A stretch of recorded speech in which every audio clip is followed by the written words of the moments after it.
प्रभु कलयुग का अंत कब होगा? कलयुग का अंत निकट है पार्थ।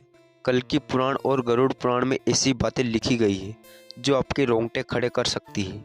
कलयुग के अंत की दृष्टि केवल कल्पना करने से नहीं, मनुष्य का मन और भय और आश्चर्य से भर सकता है। यह युग इतना भयानक होगा कि यह आपके दिल को जग कर रख देगा। लेकिन यह कोई काल्पनिक कहानी नहीं बल्कि हकीकत है। इन पवित्र ग्रंथों में लिखी गई बातें हमें आने वाले समय की भयानक सच्चाई से अवगत कराती है। यही कारण है कि विद्वान अवसर कहते हैं कि इन शास्त्रों का अध्ययन केवल आस्था का विषय नहीं बल्कि चेतावनी है, ताकि हम वर्तमान में अपने आचरण को सुधार सके। आज हम इन्हीं के बारे में विस्तार से जानेंगे और आपको बताएंगे। हमारा निवेदन है कि इस जानकारी को अंत तक देखें और हमारे साथ बने रहे। कलयुग के अंत की कहानी को जानने से पहले आइए कुछ उन पहलुओं को समझते हैं जो सृष्टि के चक्र को समझने में महत्वपूर्ण है।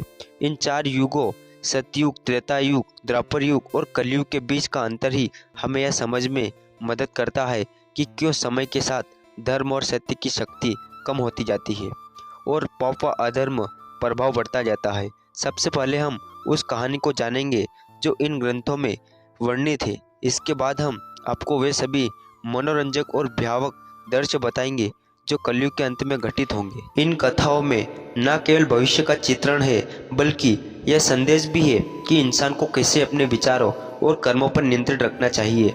तो हमारे साथ बने रहे, क्योंकि यह यात्रा न केवल ज्ञानवर्धक होगी बल्कि आपको गहराई से सोचने पर भी मजबूर करेगी। हिंदू शास्त्र में कलयुग की आयु 43,02,000 वर्ष मानी गई है। यह विवरण भागवत पुराण, विष्णु पुराण, लिंग पुराण और बट गुरु पुराण वंश में मिलता है। कलयुग की शुरुआत महाभारत युद्ध के बाद द्वापर युग के अंत में मानी जाती है। वर्तमान में लगभग 5,000 वर्ष बीत चुके हैं और अभी भी लगभग 42,07,000 वर्ष शेष है। इन ग्रंथों में कलयुग, लक्षण, मानव व्यवहार और इसके अंत के संकेतों का वर्णन किया गया है जो हमें इस युग की चुनौतियों के प्रति संचेत करते हैं। चलिए बिना किसी देरी के सुनते हैं कलयुग के अंत की पवित्र कथा। महाभारत के युग की समाप्ति के पश्चात जब धर्मराज युधिष्ठिर हस्तिनापुर के सिंहासन पर आसीन हुए, उनके मन में सृष्टि के भविष्य को लेकर अनेक प्रश्न और चिंताएं उत्पन्न हुई। द्वापर युग अब समाप्ति की ओर था और कलयुग के आगमन के संकेत स्पष्ट रूप से दिखाई देने लगे थे। युधिष्ठिर को यह भय सता रहा था कि आने वाले युग में मानव जीवन का स्वरूप क्या होगा, धर्म की स्थिति क्या रहेगी और सत्य का क्या हश्र होगा। इसके मन में यही प्रश्न उठ रहा था कि आने वाले लोग धर्म और अधर्म में भेद कर पाएंगे या केवल मोह और लोभ में फंस जाएंगे। इस चिंता का समाधान पाने के लिए उन्होंने अपने चारों भाइयों भीम, अर्जुन, नकुल और सहदेव के साथ भगवान श्री कृष्ण के परामर्श करने का निश्चय किया। युधिष्ठिर ने अपने भाइयों को बुलाया। अर्जुन को हमेशा युद्ध के लिए तत्पर रहते थे। निश्चित स्वर में पूछा, हे बड़े भ्रांता, आप इतने व्याकुल क्यों हुए? क्या किसी शत्रु ने हस्तिनापुर पर आक्रमण करने का दुस्साहस किया है? यदि ऐसा है तो आप आज्ञा दीजिए, मैं अभी जाकर उसका नाश करता हूँ। युधिष्ठिर ने गहरी सांस लेते हुए कहा, हे अर्जुन, मैं तुम्हारे पराक्रम से भली भांति परिचित हूँ। इस पृथ्वी पर कोई भी शत्रु इतना साहसी नहीं कि हस्तिनापुर पर आक्रमण का विचार भी कर सके। मेरी चिंता किसी बाहरी शत्रु से नहीं बल्कि कलयुग के आगमन से है। मुझे यह भय सता रहा है कि आने वाले समय में मानव समाज किस दिशा में जाएगा, धर्म और सत्य की क्या स्थिति होगी। भीम, जो अपने बड़े भाई के हर चिंता में सहभागी होते थे, बोले, हे भैया, आपकी चिंता हमारी मन में भी है, भय और अनिश्चिंता उत्पन्न कर रही है। कृपया हमें बताइए कि कौन सा संकट हमारे सामने है। युधिष्ठिर ने गंभीर स्वर में उत्तर दिया, हे भीम, तुम ठीक कहते हो, एक भयंकर संकट आने वाला है।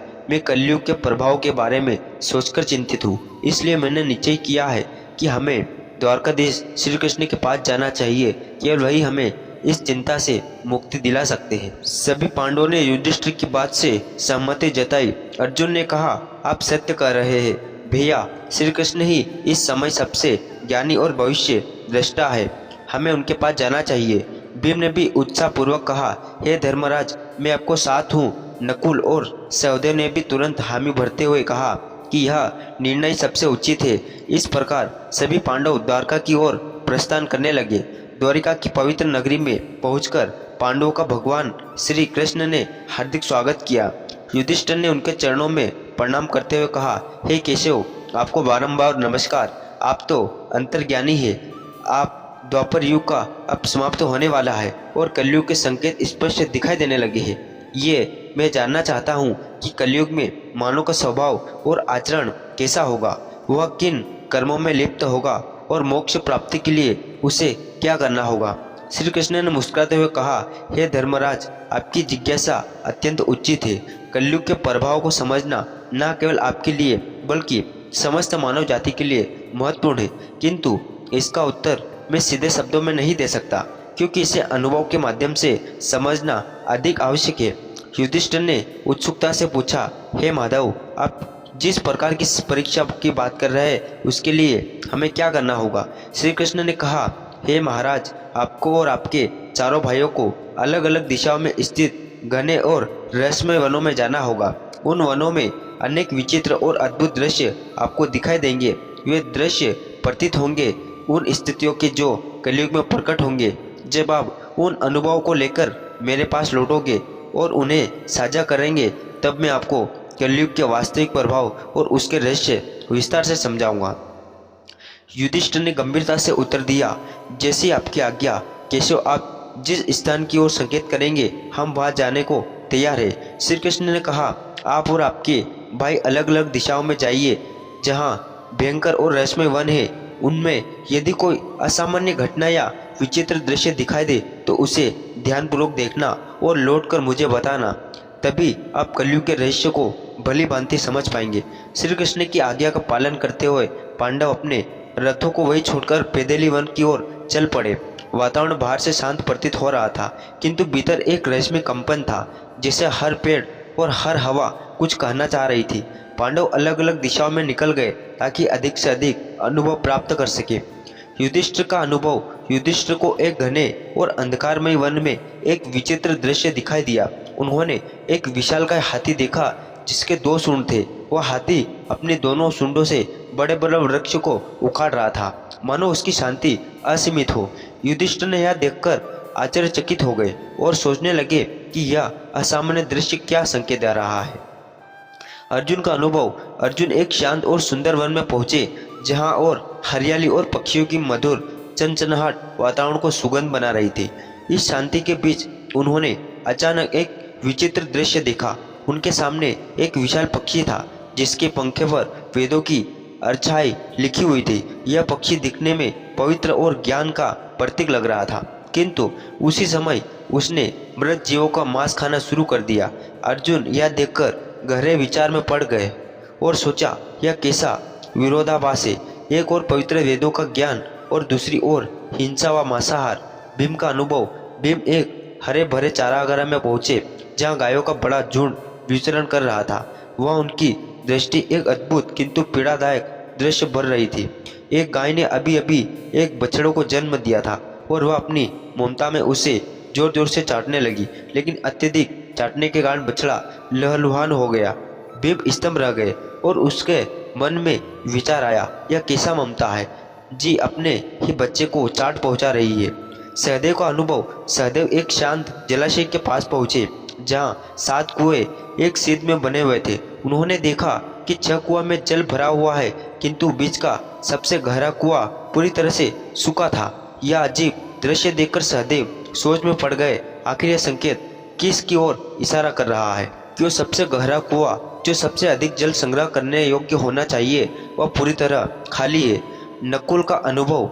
नकुल एक पर्वतीय क्षेत्र की ओर बढ़े। ऊंचे ऊंचे पर्वतों पर घने और हरे भरे वृक्ष का सुंदर दृश्य देखकर उनका मन प्रसन्न हुआ, लेकिन अचानक उन्होंने देखा कि एक विशाल शिला पहाड़ से लुढ़क रही है। वह अपने रास्तों में आने वाले बड़े बड़े वृक्ष को बेरहमी से उखाड़ रही थी, किंतु जैसे ही वह शिला एक छोटे से नन्हे पेड़ के पास पहुंची, अचानक वही रुक गई। ये नकुल यह देखकर विस्मित रह गया और सोचने लगा कि यह छोटा सा पौधा इतना विशाल शिला को कैसे रोक पाया। शाम होते ही पांडव अपने अपने अनुभव लेकर वन से लौटे और श्री कृष्ण के पास पहुंचे। उन्होंने एक एक करके अपने देखे हुए दृश्य को साझा किया।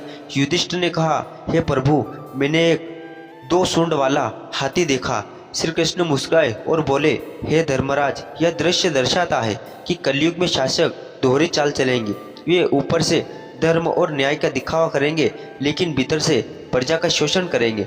दोनों ओर से वे केवल अपने स्वार्थ साधेंगे। अर्जुन का अनुभव। अर्जुन ने कहा, हे प्रभु, मैंने एक पक्षी देखा जिसके पंखों पर वेदों की अर्चें लिखी थी, किंतु वह मांस खा रहा था। श्री कृष्ण ने उत्तर दिया, हे अर्जुन, कलयुग में विद्वान और पंडित कहलाने वाले लोग ज्ञान को रखेंगे, किंतु हृदय पवित्र नहीं होंगे। वेदों और धर्म का प्रयोग केवल धन और प्रतिष्ठा पाने के लिए करेंगे। उनका आचरण ज्ञान के विपरीत होगा। भीम का अनुभव। भीम ने कहा, हे प्रभु, मैंने देखा कि एक गाय ने अपने बछड़े को इतना चाटा कि वह घायल हो गया। श्री कृष्ण ने कहा, हे भीम, कलयुग में माता पिता का अति इसने बच्चों के लिए बंधन बन जाएगा। वे प्रेम तो देंगे, लेकिन वह प्रेम बच्चों को आत्मनिर्भर बनने से रोक देगा।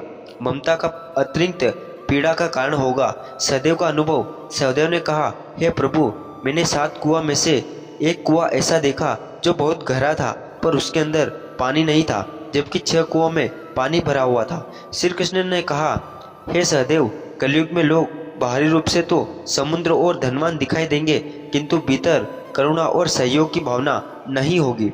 पड़ोस में कोई भूखा प्यासा मर भी रहा होगा, तब भी लोग आंख मूंदकर अपने स्वार्थ में डूबे रहेंगे। यह स्वार्थ करता ही कलयुग की सबसे बड़ी पहचान होगी। नकुल का अनुभव। नकुल ने कहा, प्रभु, मैंने एक विशाल शिला को पहाड़ से लुढ़कते हुए देखा, जो अपने मार्ग में आने वाले बड़े बड़े वृक्ष को उखाड़ रही थी, किंतु एक छोटा सा पौधा उसके सामने आकर उसे रोक देता है। श्री कृष्ण ने उत्तर दिया, हे नकुल, यह दृश्य दर्शाता है कि कलयुग में धन, शक्ति और सत्ता किसी को भी विनाश से नहीं बचा पाएगी, लेकिन यदि कोई व्यक्ति सच्चे मन से भगवान का नाम ले और भक्ति में स्थिर रहे, तो वह नन्हे पौधे की तरह हर संकट को रोक सकता है। यह भक्ति इस युग में मनुष्य का सबसे बड़ा सहारा होगी। यह प्रसंग यही समाप्त होता है, लेकिन गरुड़ पुराण में एक प्रसंग आता है जब गरुड़ जी ने भगवान विष्णु से प्रश्न किया, हे प्रभु, 4 युगों सतयुग, त्रेता युग, द्वापर युग और कलयुग में कलयुग को सबसे भयानक क्यों माना जाता है? इसके अंत में क्या संकेत होंगे और यह युग किस प्रकार समाप्त होगा? भगवान विष्णु ने उत्तर दिया, हे गरुड़, कलयुग में अधर्म, स्वार्थ और पाप का बाला बाला होगा। इसके अंत समय में कुछ विशेष संकेत प्रकट होंगे जो सृष्टि के विनाश की ओर संकेत करेंगे। आइए उन 5 प्रमुख संकेतों को समझते हैं। पहला संकेत, मानव आयु का ह्रास। कलयुग के अंतिम दौर में मनुष्य की आयु अत्यंत कम हो जाएगी। औसतम जीवन केवल 20 वर्षों तक सीमित रह जाएगा। लोग 12 वर्ष की आयु में ही वृद्धावस्था के लक्षण दिखाने लगेंगे। बाल सफेद हो जाएंगे, चेहरे झुर्रियां से भर जाएंगे और शरीर रोगों से ग्रस्त हो जाएगा। यह शारीरिक पतन केवल शरीर का ही नहीं, बल्कि मानव की जीवन शैली और नैतिकता के पतन का भी परिणाम होगा। लोग अवस्था व भयंकर भोजन, अनियमित दिनचर्या और तनावपूर्ण जीवन के कारण शारीरिक और मानसिक रूप से कमजोर हो जाएंगे। स्त्रियां मात्र 8 से 9 वर्ष की आयु में ही संतान को जन्म देने लगेगी, किंतु उनकी दुर्बलता इतनी होगी कि ये बच्चे का पालन पोषण ठीक से नहीं कर पाएंगी। बच्चे कुपोषण और कमजोरी से ग्रस्त होंगे, जिससे आने वाली पीढ़ियां लगातार अस्वस्थ और रोगी बनती जाएगी। इससे पारिवारिक और सामाजिक ढांचा पूरी तरह चरमाचूर हो जाएगा। लोग अपनी भौतिक इच्छाओं को पूर्ति में इतने उलझ जाएंगे कि रिश्तों और परिवार के प्रति उदासीन हो जाएंगे। इस संकेत से स्पष्ट है कि कलयुग के अंतिम समय में मानव की शारीरिक और मानसिक शक्ति का पूर्ण ह्रास होगा। समाज में अव्यवस्था, अशांति और अराजकता बढ़ेगी। आपसी प्रेम और विश्वास टूट जाएगा और केवल स्वार्थ ही जीवन का आधार बनेगा। यह स्थिति हमें चेतावनी देती है कि यदि संतुलित जीवन शैली और नैतिकता का पालन न किया गया तो आने वाली पीढ़ियां अंधकार में डूब जाएगी। दूसरा संकेत, पतिव्रता स्त्रियों का लोभ। कलयुग के अंत में नैतिकता और धर्म का इतना अधिक पतन होगा कि पतिव्रता स्त्रियां लगभग लुप्त हो जाएगी।